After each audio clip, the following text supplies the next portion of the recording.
भारत में कुछ जगहें ऐसी भी हैं जिनके बारे में नक्शे कम बताते हैं और कहानियां ज्यादा। नमस्ते, मीठे पल में आपका स्वागत है। आज रात हम आपके लिए एक कहानी लेकर आए हैं। चलिए सुनते हैं। ऊंचे ऊंचे पहाड़ों के बीच जहां सड़कें धीरे धीरे पतली पगडंडियों में बदल जाती हैं और बादल कभी कभी घरों की छतों को छू कर गुजरते हैं, वहीं कहीं एक छोटी सी डाक चौकी आज भी हर सुबह अपने लकड़ी के दरवाजे खोलती है। वहां लोगों की भीड़ नहीं होती, लंबी कतारें नहीं होती, बस कुछ चिट्ठियां होती हैं, कुछ मुस्कानें और इंतजार की एक शांत सी आदत। आज की कहानी हमें भारत की ऐसी ही एक अनकही जगह पर ले चलती है। पहाड़ों के उस छोटे से गांव में सुबह हमेशा सूरज से थोड़ी पहले उतरती थी। ठंडी हवा देवदार के पेड़ों से होकर गुजरती, दूर कहीं किसी मंदिर की घंटी धीरे से सुनाई देती और घाटी के ऊपर हल्की धुंध चुपचाप तैरती रहती। पूरा गांव जैसे बिना किसी जल्दबाजी के एक नई सुबह का स्वागत करता था। उसी समय एक छोटी सी पगडंडी पर हर दिन एक परिचित कदमों की आहट सुनाई देती। वह थे हरि प्रसाद, करीब 58 साल के, शांत स्वभाव वाले, हल्की सफेद होती मूंछों के साथ हमेशा मुस्कुराते रहने वाले डाक बाबू।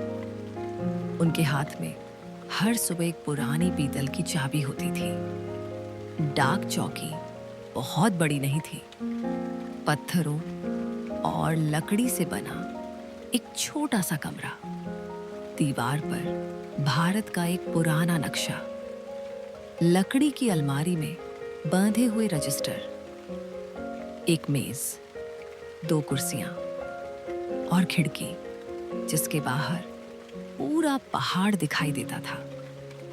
हरि प्रसाद रोज उसी चाबी से दरवाजा खोलते, अंदर आते, खिड़की खोलते ताकि ठंडी हवा कमरे में भर जाए। फिर मेज पर रखी स्याही की छोटी सी बोतल सीधी करते, रजिस्टर खोलते और दिन की शुरुआत करते। पहाड़ों तक डाक रोज नहीं पहुंचती थी।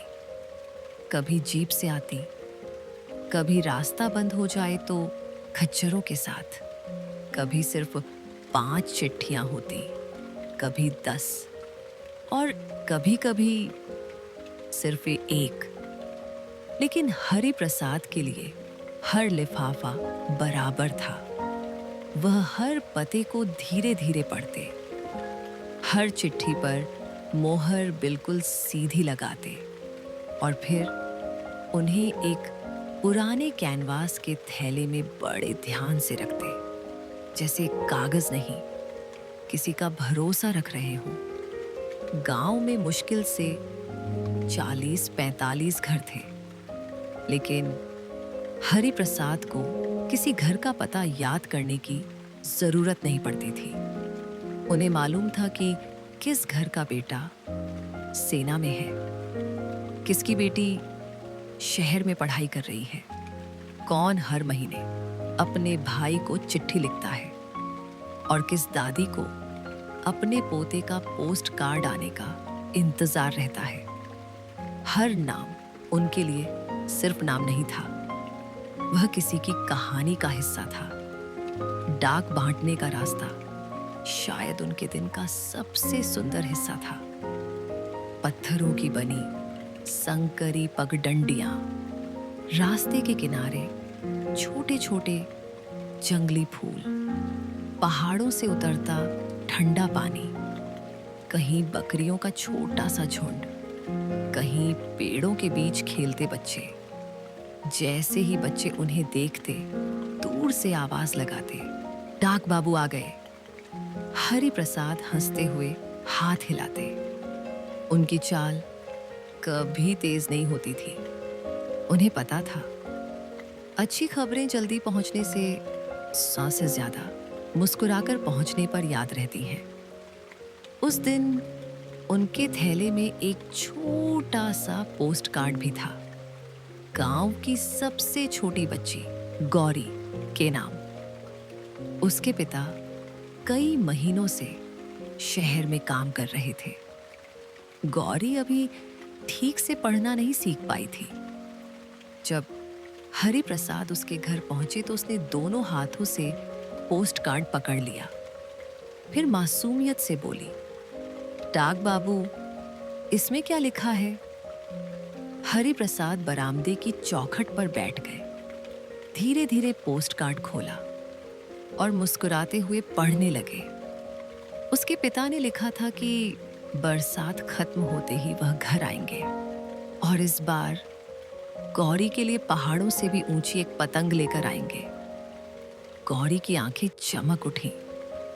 उसने पोस्ट कार्ड को अपने सीने से लगाया, फिर भागकर उसे अपनी स्कूल की किताब के बीच रखाई, जैसे कोई छोटा सा खजाना हो। सूरज अब धीरे धीरे पहाड़ों के पीछे झुकने लगा था। हरि प्रसाद वापस डाक चौकी लौट आए। कैनवास का थैला अब लगभग खाली था। उन्होंने रजिस्टर बंद किया, मेज पर रखी स्याही की बोतल का ढक्कन लगाया, लकड़ी की खिड़की बंद की और उसी पुरानी पीतल की चाबी से दरवाजा फिर से ताला लगा दिया। कल सुबह वह फिर आएंगे। शायद 5 चिट्ठियां होंगी, शायद सिर्फ एक, लेकिन किसी न किसी के लिए वह एक चिट्ठी पूरी दुनिया जितनी बड़ी होगी। पहाड़ों की उस छोटी सी डाक चौकी में हर दिन बहुत कुछ नहीं बदलता था। बदलते थे मौसम, बदलते थे बादल, बदलती थी पगडंडियों के किनारे उगने वाली छोटी छोटी घासें, लेकिन एक चीज हमेशा वैसी ही रहती थी। किसी दूर बैठे अपने की खबर लेकर आती एक चिट्ठी। शायद दुनिया सचमुच बहुत तेज हो गई है, फिर भी कुछ जगहें आज भी हमें धीरे से याद दिलाती हैं कि अपनापन हमेशा बड़े शब्दों में नहीं आता। कभी कभी वह बस एक छोटे से लिफाफे में पहाड़ों के बीच बनी एक शांत डाक चौकी तक सफर करके चला आता है। मीठे पल से आपको ढेर सारा प्यार। कल फिर मिलेंगे एक नई कहानी के साथ।